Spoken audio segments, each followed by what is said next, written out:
तो दोस्तों इसमें हम लोग टेस्ट नंबर 2 CGST का डिस्कशन कर लेते हैं। पहला क्वेश्चन देखो आपको क्या पूछा है, सामाजिक दशा के बारे में, सोशल कंडीशन के बारे में।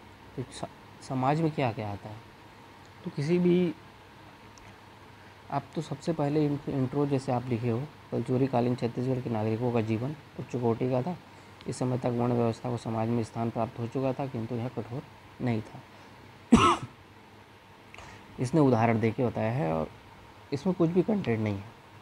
तो सबसे पहले इनको इंट्रो में लिखना था, कलचुरीकालीन समाज पूरे भारत में प्रचलित सामाजिक व्यवस्था से पृथक नहीं था, अपितु यहाँ भी चतुर्वर्ण व्यवस्था प्रचलित थी, परंतु उसमें कट्टरता का अभाव था, क्योंकि राज्य के अधीन पदों को प्राप्त करने के लिए यह आवश्यक नहीं था कि व्यक्ति को क्षत्रिय होना ही आवश्यक है।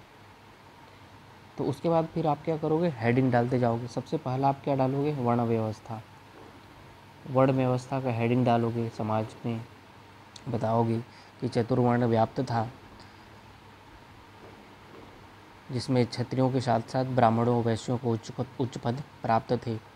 कलचुरियों में एक सामंत का भी उदाहरण दोगे, जिसमें आप ये बताया है वल्लभराज जो वैश्य था, जो एक सामंत था। इसके बाद आप बताओगे मंत्रियों के बहुत सारे पद ब्राह्मण भी बैठते थे, जिसमें आप सोमेश्वर जैसे सेनापति का नाम बताओगे। बाबूरेवा राम जो कायस्थ थे, वो उस समय के प्रमुख इतिहासकार थे, उनके बारे में बताओगे। देवपाल नामक मोची जो खल्लारी में विष्णु मंदिर बनाए थे, उनके बारे में बताओगे। ये सारी वर्ण व्यवस्था के बारे में आप बताओगे। उसके बाद आप महिलाओं की स्थिति के बारे में बताओगे, एक हेडिंग दोगे, महिलाओं की स्थिति। महिलाओं की स्थिति में आप बताओगे कि इन्हें उचित सम्मान प्राप्त था, वे राजनीति, प्रशासन, आर्थिक, सामाजिक, धार्मिक कार्यों में गहरी पैठ रखती थी। नोनल्ला, अल्हड़ देवी, लाछड़ देवी के नाम इसमें प्रमुख से लिया जा सकता है। फिर आप बताओगे कि जाजल देव प्रथम के रतनपुर शिलालेख से पता चलता है कि जाजल देव ने चक्रकोट के जो राजा थे सोमेश्वर देव, उनको पराजित करके बंदी बना लिया था, लेकिन सोमेश्वर देव के माता के कहने पर उसने सोमेश्वर देव और उसके सभी साथी को छोड़ दिया था। मतलब यहाँ पे क्या हुआ, उनकी माता को इतना उच्च दर्जा प्राप्त था कि सोमेश्वर देव जो उनके अधीन में आ गया था, उसको छोड़ दिए थे। तो ये सारी चीज़ें आप बताओगे। और ये भी बताओगे कि 1741 में क्या हुआ था। 1741 में भास्कर पंत ने आक्रमण किया था रतनपुर में, तो रघुनाथ सिंह तो मस्त था, बिस्तर में लेटा हुआ था, तो वो लड़ाई तो कर नहीं रहा था। तो लड़ाई वड़ाई तो नहीं हुआ था उस समय कुछ भी। तो चूँकि देखे कि हम लोग तो हार ही जाएंगे, तो जो राजनी थे रघुनाथ सिंह की दोनों जो पत्नियां थीं, उन्होंने श्वेत ध्वज फहराकर युद्ध विराम की घोषणा कराई, और इस तरीके से कोई युद्ध नहीं हुआ और उन्होंने अपना निर्णय लिया और अधीनता स्वीकार किया। तो ये सारी चीज़ें आप बताओगे महिलाओं की स्थिति में।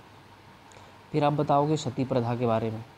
सती प्रथा का एक हेडिंग दोगे, इसमें आप बताओगे कि रत्नदेव तृतीय के खरौद शिलालेख से ज्ञात होता है कि उनकी 2 पत्नियां रल्ला और पद्मा थी। वहीं अल्हड़ देव की 3 रानियां का जिक्र मिलता है, और इन सभी ने सती हुए थे, और इसके साक्ष्य मिलते हैं। रतनपुर में बहुत सारे महामाया मंदिर के आसपास सती स्मारक हैं, वहाँ से पता चलता है। ये सारी सती प्रथा की व्याप्तता का उदाहरण है, ये आप बताओगे। आप बताओगे परिवार का एक हेडिंग दोगे। परिवार के एक हेडिंग में आप एक्सप्लेन करोगे कि अधिकांश लोग कृषि कार्य करते थे, संयुक्त परिवार का प्रचलन था, एकल परिवार के भी कुछ अस्तित्व सामने आए हैं, फिर गांव में निवास करते थे। ये सारी चीज़ें आप परिवार में लिखोगे। फिर आप हेडिंग डालोगे शिक्षा का एक हेडिंग डालोगे। इसमें आप बताओगे कि समाज में शिक्षा की व्यवस्था सीमित थी, केवल रायपुर और रतनपुर में ही शिक्षा के साधन उपलब्ध थे। इस तरीके से हेडिंग डाल के आपने लिखा। और भी आप बताओगे दास प्रथा थी कि नहीं थी, कुछ अंधविश्वास के फैक्ट्स बताओगे, समाज में कला के बारे में बताओगे। तो ये सारी चीज़ें आप हेडिंग डाल के बताओगे। तो इस तरीके से आपको इसका आंसर लिखना चाहिए था। सामाजिक दशा के बाद आपको क्वेश्चन में मिल रहा है आर्थिक दशा बताने के लिए। अब कलचुरीकालीन आर्थिक दशा आपको बताना है, तो इसमें आप इंट्रो लिखोगे कि राज्य का प्रमुख आय का साधन कृषि पर लगने वाला कर था। पराजित राजा के कोष पर अधिकार कर लिया जाता था। मूलतः कलचुरी राज खजाना भरा रहता था। जाजलदेव प्रथम और रत्नदेव द्वितीय के विजय अभियान से इसमें वृद्धि हुई। फिर आप इसमें हेडिंग डालते जाओगे। पहला क्या लिखोगे? कृषि। पहला आप लिखोगे कृषि का हेडिंग, जिसमें आप बताओगे कि रतनपुर उसके आसपास विभिन्न तालाबों का निर्माण किया गया, जिससे सिंचाई किया गया और जिससे कृषि उत्पादन में बहुत वृद्धि हुई। चावल, गेहूँ, कोदो, कुटकी, दाल का उत्पादन होता था। हल से भूमि की नापी जाती थी। एक बैल द्वारा जोती जाने वाली भूमि को एक हल बोलते थे। भूमि बंटवारे हेतु लाखा बाटा प्रथा भी प्रचलित थी। फिर आप सेकंड हेडिंग दोगे पशुपालन का सेकंड हेडिंग दोगे। इसमें आप बताओगे कि कृषि के साथ साथ पशुपालन का भी व्यवसाय था, गायों को पाला जाता था। फिर आप थर्ड हेडिंग दोगे मुद्रा व्यवस्था में आप बताओगे कि व्यापार विनिमय में मुद्रा के रूप में कौड़ियों का प्रचलन था। फिर आप हेडिंग दोगे मुद्रा में आप जैसे इन्होंने लिखा है 4 कौड़ी इक्वल टू 1 गंडा, 5 गंडा इक्वल टू 1 कौड़ी, तो इस तरीके से आप लिखोगे मुद्रा। फिर आप लिखोगे माप तौल का एक हेडिंग दोगे। इसमें आप बताओगे कि माप के लिए सेरी, पनसेरी, मन आदि का प्रयोग किया जाता था। 5 सेर इक्वल टू 1 पसेरी, 8 पसेरी इक्वल टू 1 मन, तो ये सारी चीज़ें आप लिखोगे। उसके बाद आप व्यापार का एक हेडिंग दोगे और इसमें लिखोगे शहरों एवं गाँव में मंडपिया या बाजार मंडप थे, जहाँ विभिन्न वस्तुएं बेचे जाने के लिए लाई जाती थी। मंडियों में दुकान लगाए जाते थे और उनसे एक कर भी, युगा नामक कर भी लिया जाता था। ये सारी चीज़ें आप बताओगे व्यापार में। उसके बाद एक हेडिंग डालोगे क्या? कर व्यवस्था का एक हेडिंग डालोगे, जिसमें आप बताओगे कि भूमि कर, बाग बगीचा कर, चारागाह कर, वन कर, आयात निर्यात कर, नाव कर, पशुओं से बिक्री होने वाले कर, घोड़े की बिक्री पर कर, नमक कर, खान कर, इतने सारे कर वसूले जाते थे। फिर आप नगर अर्थव्यवस्था का एक हेडिंग डालोगे। नगर अर्थव्यवस्था रतनपुर, रायपुर, तुमाड़, जजलपुर, मल्हार, खल्लवाटिका जैसे प्रमुख नगर थे जो आर्थिक व्यवस्था के केंद्र थे। फिर आप हेडिंग डाल सकते हो राज खजाना।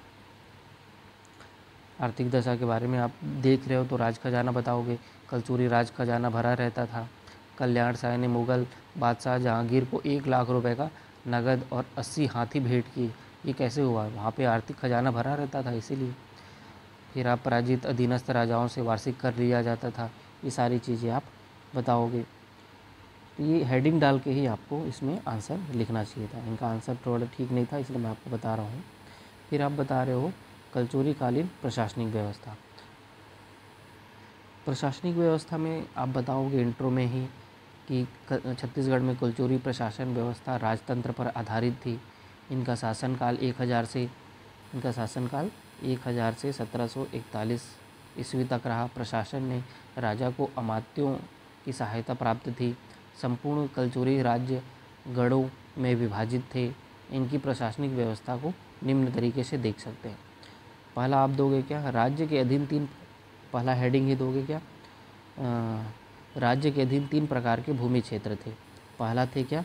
खालसा क्षेत्र, खालसा भूमि, दूसरा रियासती भूमि और तीसरा था जमींदारी क्षेत्र। तो ये राज्य के अधीन 3 प्रकार के भूमि के बारे में आपने बताया। दूसरा आप बताओगे हेडिंग डाल के, दूसरा हेडिंग अमात्य मंडल। इसमें आप मंत्रियों के नाम लिखोगे और ये तब 3-3 लाइन में ही आपको हेडिंग एक्सप्लेन करना है। दूसरा अमात्य मंडल में आप बताओगे कि ये महामंत्री, महामात्य, महासंधि विग्रहक, महाधर्माधिकारी, महापक्षपटलिक, ये मंत्रियों के नाम अमात्य मंडल में आप लिखोगे। तीसरा हेडिंग डालोगे क्या? स्थानीय प्रशासन का एक हेडिंग डालोगे। स्थानीय प्रशासन में आप बताओगे गाँव और नगरों के स्थानीय प्रशासन हेतु कलचुरी शासकों ने पंचकुल की व्यवस्था की थी, जिसमें 5 लोग होते थे, महत्तर होते थे, महत्तम होते थे। ये सारी चीज़ें आप लिखोगे। प्रशासनिक इकाई के बारे में आपको यहाँ पे अलग से हेडिंग डालना चाहिए था। यहाँ पे अलग से बॉक्स आप बनाओगे। यहाँ पे हेडिंग लिखोगे प्रशासनिक प्रशासनिक इकाई को हम लोग याद करते हैं राष्ट्र, विषय, देश, मंडल, जनपद, जिसको हम लोग याद करते हैं खारा, विदेश, म। खालसा क्षेत्र के नीचे होता है राष्ट्र, उसके नीचे विषय, देश और मंडल। ये आपको फ्लो चार्ट में बनाना चाहिए था। स्थानीय प्रशासन आपने लिखा है। उसके बाद आप हेडिंग डालोगे अधिकारीगण। अमात्य मंडल में आपने मंत्री लिखा है, लेकिन अभी आपने क्या नहीं लिखा है, अधिकारियों के बारे में आपने नहीं लिखा है। तो आप यहाँ पे नेक्स्ट हेडिंग क्या लिखोगे, अधिकारीगण। अधिकारीगण जिसमें आप जितने अधिकारी आपको पता है, पूर्व प्रधान, महाभंडागारिक, महाबलाधिकृत, महाक्षपटलिक, ग्रामकूट, और ये 3 लाइन में ही लिखना है और प्रयास करेंगे 1 लाइन में 2 लिखने का। सोलकीक नामक कर संग्रहण अधिकारी के बारे में आप लिखोगे। उसके बाद नेक्स्ट हेडिंग डालोगे पुलिस व्यवस्था के बारे में। पुलिस व्यवस्था दोगे दंडपाशिक, दुष्ट साधक, चाट भाट, ये सारी चीज़ें लिखोगे। फिर आप नेक्स्ट हेडिंग लिखोगे सैन्य व्यवस्था। सैन्य व्यवस्था में आप बताओगे हस्ती सेना, घोड़ा सेना, पैदल सेना, सब सेना थी। फिर आप राजस्व व्यवस्था का हेडिंग दोगे। राजस्व व्यवस्था में बताओगे जो भी योगा कर था। फिर आप एक हेडिंग दोगे गढ़ व्यवस्था का, गढ़ व्यवस्था हेडिंग दोगे और यहाँ पे आप बताओगे ये गढ़ है। इसके बगल में 84 गांव लिखोगे। उसके नीचे जाओगे बरहो लिखोगे। बरहो लिखने के बाद नीचे जाओगे ग्राम लिखोगे और इसके बगल में इसके प्रमुखों के नाम लिखोगे और गढ़ व्यवस्था के बारे में बताओगे 36 गढ़ थे। तो ये सारी चीज़ें। उसके बाद आप नेक्स्ट हेडिंग और दोगे अगर आपके पास कुछ और भी पॉइंट्स बनते हैं तो। धर्म विभाग, विदेश विभाग, ये सारी चीज़ें आप बता सकते हो हेडिंग में, प्रशासनिक व्यवस्था में। इतने सारे हेडिंग बनेंगे और सभी हेडिंग को 2-2 लाइन में ही एक्सप्लेन कर सकते हो। तो ये था आपका प्रशासनिक व्यवस्था का। उसके बाद है कलचुरी कालीन स्थापत्य व्यवस्था का। एक तरीका तो ये हो सकता है कि शासक का एक तरफ नाम लिखे और एक स्थापत्य का नाम लिखे। एक दूसरा तरीका हो सकता है आप सबको अलग अलग बताओ, मंदिर स्थापत्य को अलग बताओ, किला स्थापत्य या महल स्थापत्य को, दुर्ग स्थापत्य को अलग से बताओ, नगर स्थापत्य को अलग से बताओ, तालाब स्थापत्य को अलग से बताओ। कुछ इन्होंने जीर्णोद्धार किया है तो उसको अलग से हेडिंग दो और सभी हेडिंग के अंदर अंदर उनके बारे में बताओ। तो ये भी आप एक तरीका बता सकते थे। तो ये कुछ क्वेश्चन थे इसमें जो आपको लिखना चाहिए था, मैं बताया आपको। कुछ और क्वेश्चन देखते हैं इसके। जैसे कॉपी इनकी देखते हैं। सामाजिक व्यवस्था के बारे में इन्होंने लिखा और इन्होंने जाति व्यवस्था बताया, वर्ण व्यवस्था बताया। तो सारी चीज़ें इन्होंने एक्सप्लेन किया है। तो आपने जाति प्रथा, वर्ण व्यवस्था, स्त्री दशा, शिक्षा, धार्मिक सहिष्णुता, आर्थिक व्यवस्था, सामाजिक न्याय, राजनीतिक व्यवस्था, दास प्रथा, सती प्रथा, सबके बारे में एक्सप्लेन किया हेडिंग में। तो आपने अच्छा लिखा है। इसी तरीके से आपको लिखना चाहिए था। एक इंग्लिश वाली कॉपी देखते हैं। इसमें आपको मिल रहा है सरबपुर डायनेस्टी के बारे में। कभी भी देखना आप ओल्ड क्वेश्चन पेपर उठा के, हर बार एक वंश के बारे में लिखने के लिए 15 नंबर में सीधा आ जाता है, इस वंश के बारे में लिखना है। तो कभी भी आपको अगर किसी वंश के बारे में लिखने बोलता है तो एक फॉर्मेट बता रहा हूँ, उसी फॉर्मेट को आपको फॉलो करना है। तो इस फॉर्मेट में आपको सरबपुर डायनेस्टी के बारे में जब आप लिखोगे तो इंट्रो पार्ट जो होता है, इसके बाद सबसे पहले क्या करना है, आपको इंट्रो लिखना है 3 से 4 लाइन में।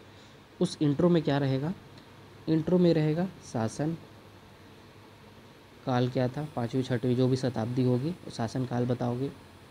शासन का क्षेत्र क्या है, कौन से क्षेत्र में है वो बताओगे। इनके संस्थापक क्या हैं, कौन है संस्थापक वो बताओगे। राजधानी क्या है इनकी, ये बताओगे।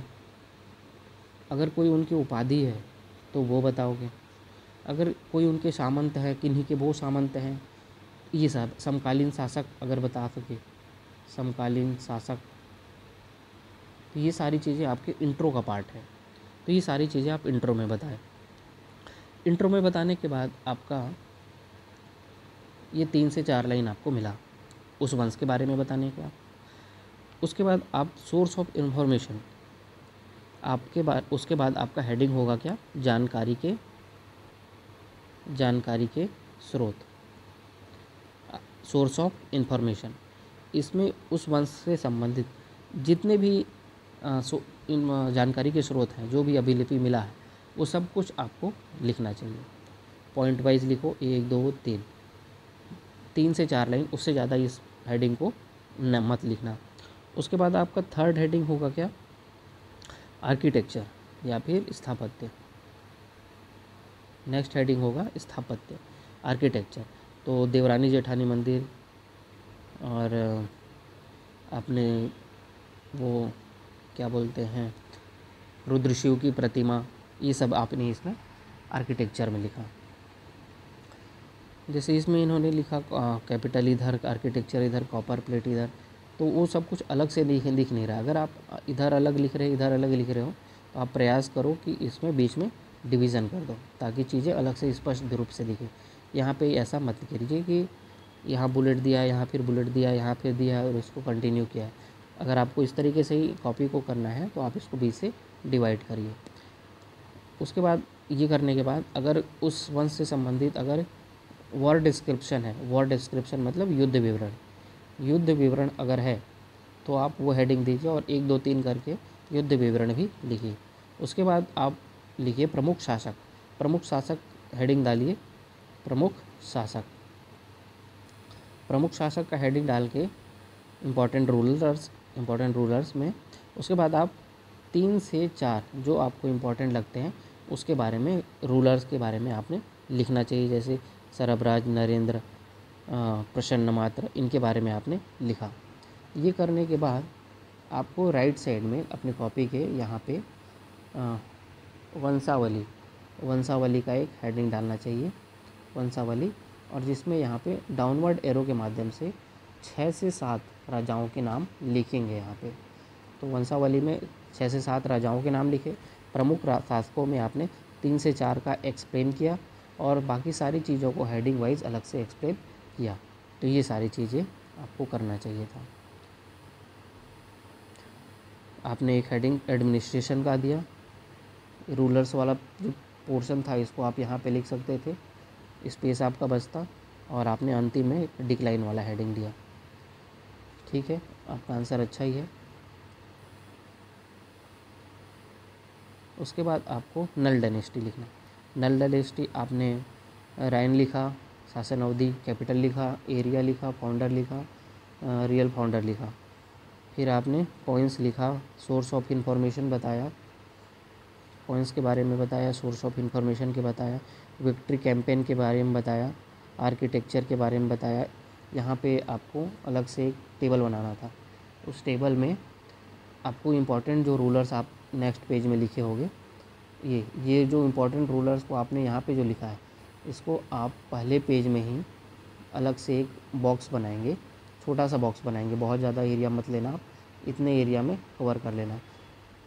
तो इम्पोर्टेंट रूलर्स को आपने यहीं पे लिखना है, 6 से 7 लिखना, ज़्यादा मत लिखना, सबको मत लिखते रहना। अब हरिराम पटेल सर के बुक में अगर 12-15 दिया है तो सबको लिखते मत बैठ जाना, 6 से 7 लिखना, ज़्यादा उससे ज़्यादा की ज़रूरत नहीं है। आपने विक्ट्री कैंपेन लिया, आर्किटेक्चर लिया, इंपॉर्टेंट रूलर्स के लिया। इंपॉर्टेंट रूलर्स में आपने 3 से 4 को एक्सप्लेन किया, 4 को एक्सप्लेन किया, 5 को एक्सप्लेन किया और डाउनफॉल आपने अंतिम में बताया। तो ये आंसर आपका बहुत ही अच्छा आंसर है। उसके बाद आपने छिदनक नागवंश बस्तर, ये शायद 2019 या 20 में क्वेश्चन आया था, सीधा सीधा आप देख लेना। मैंने जैसे बताया इंट्रो में इन्होंने लिखा है, राइन लिया है, टाइटल लिखा है, फाउंडर लिखा है, रूलिंग एरिया लिखा है, कैपिटल लिखा है। इंस्क्रिप्शन इन्होंने बताया है, देखो एक लाइन में दो पॉइंट्स को बताया है, तो ये बहुत अच्छे से बताया है। आर्किटेक्चर बताया है, विक्ट्री कैंपेन बताया है, थोड़ा सा इनको विक्ट्री कैंपेन में और भी अगर चाहते तो एक्सप्लेन कर सकते थे। जैसे विक्ट्री कैंपेन में इन्होंने जाजल सोमेश्वर देव प्रथम, नहीं, हाँ, सोमेश्वर देव तो हारे थे ना। इम्पोर्टेंट रूलर्स के बारे में इन्होंने लिखा, रूलर्स के बारे में एक्सप्लेन किया, रिवैल्री लिखा और डिक्लाइन लिखा। बहुत अच्छा आंसर है इनका, बहुत अच्छे से लिखा है आपने। उसके बाद administrative system of Kalchuri periods, administrative system during Kalchuri periods आपने बताया, पीरियड्स तो बता देते कम से कम। उसके बाद आप बता देते ये मोनार्कियल सिस्टम था, monarchial system, help of minister, decentralized, ministers के बारे में बताया है। और आपने ऑफिशियल से during, officers during cultural period भी बताया है, लोकल एडमिनिस्ट्रेशन बताया है, और आपको यहाँ पे गढ़ सिस्टम बताना, एक अलग से हेडिंग डाल देना था। एडमिनिस्ट्रेटिव यूनिट्स को इस तरीके से अलग से बताना, जैसे मैंने आपको हिंदी वाले कॉपी में बताया उस तरीके से आपको लिखना चाहिए था। इस गढ़ सिस्टम को भी अलग से आपको इंट्रोड्यूस करना चाहिए था। और एडमिनिस्ट्रेटिव यूनिट आपने यहाँ लिखा है, इसको इतना ज़्यादा इंपॉर्टेंस देने की ज़रूरत नहीं था, आप इसको थोड़े से स्पेस में भी लिख सकते थे, साइड में, इसको आप साइड में इतना लिख सकते थे। और यहाँ पे एक नया हेडिंग जो मैंने आपको बताया है हिंदी वाली कॉपी में, वो आप जुडिशियल सिस्टम, पुलिस सिस्टम, ये सारी चीज़ें आपको हेडिंग करके वहाँ पे लिखने की ज़रूरत थी। तो जो इम्प्रूवमेंट यहाँ पे था, आपके पास इतना स्पेस है, यहाँ पे जो भी इम्प्रूवमेंट मैंने आपको बताया है वो आप अपनी कॉपी में ऐड ऑन करेंगे, बाकी आपने सिस्टम में अच्छा से लिखा है। फिर आपने आर्किटेक्चर डेवलपमेंट लिखा है, टेम्पल आर्किटेक्चर, प्लेस, लेक्स, तो ठीक है। आपने फोर्ट वाला नहीं लिखा क्या? फोर्ट आपने लिखा है, लेक्स लिखा है, आर्किटेक्चर में टेम्पल लिखा है, और कुछ लिखा है, ये रिनोवेशन किया है। ठीक है, आप टेम्पल में कुछ और भी ऐड ऑन कर सकते थे अगर हो तो, और प्लेस, फोर्ट में भी अगर कुछ और हो तो ऐड ऑन कर लेना, कुछ भी पॉइंट छूटना नहीं चाहिए इसमें, आपका सारी चीज़ों को ऐड ऑन कर लेना। तो ये आपका अच्छा आंसर है, अच्छे से लिखा है आपने। फिर आपने लिखा है सोशल कंडीशन में caste system, religious practice, women position, superstitution. बाकी जो हिंदी में मैंने आपको बताया और भी कई हेडिंग्स बना सकते थे, तो आप यहाँ पे आप फिर से लिखेंगे वो सारे हेडिंग्स को। तो add more headings, refer Hindi copy, refer previous Hindi copy देखिए और वहाँ से ऐड कीजिए अपने हिंदी के कंटेंट को। आपने यहाँ पे लिखा है इकोनॉमिक कंडीशन, तो land grants, gold and silver coins, temple, religious, economic taxation, अच्छा है, आपने अच्छे पॉइंट्स लिखे हैं। कुछ जो नए पॉइंट्स हैं वो आपको मैंने कॉपी में समझाया है, value of points, source of information, तो वो पॉइंट्स भी आपको यहाँ पर स्पेस है, यहाँ पे स्पेस में वो सारे पॉइंट्स को ऐड ऑन करिए तो आपका आंसर कंप्लीट हो जाएगा। तो इस तरीके से आपने भी अच्छे कॉपी लिखे हैं, और जो भी चीज़ें आप सीख रहे हैं दूसरों की कॉपी से उसको सीखिए और अपनी कॉपी में ऐड ऑन करिए। ये सारे आंसर्स आपको लिखना बहुत ज़रूरी है, ये आपके अंदर बहुत सारे कंटेंट गैदरिंग और नोट्स प्रिपरेशन के साथ साथ एक अच्छा आंसर राइटिंग प्रैक्टिस भी कराएगा। तो आपको सभी को ये सजेशन है मेरी तरफ से कि सारे आंसर्स को दूसरे की कॉपी से भी देख के अपनी कॉपी में ऐड ऑन करिए और सीखिए। आज के लिए इतना ही रहेगा, फिर बाकी मिलेंगे नेक्स्ट टाइम। Thank you.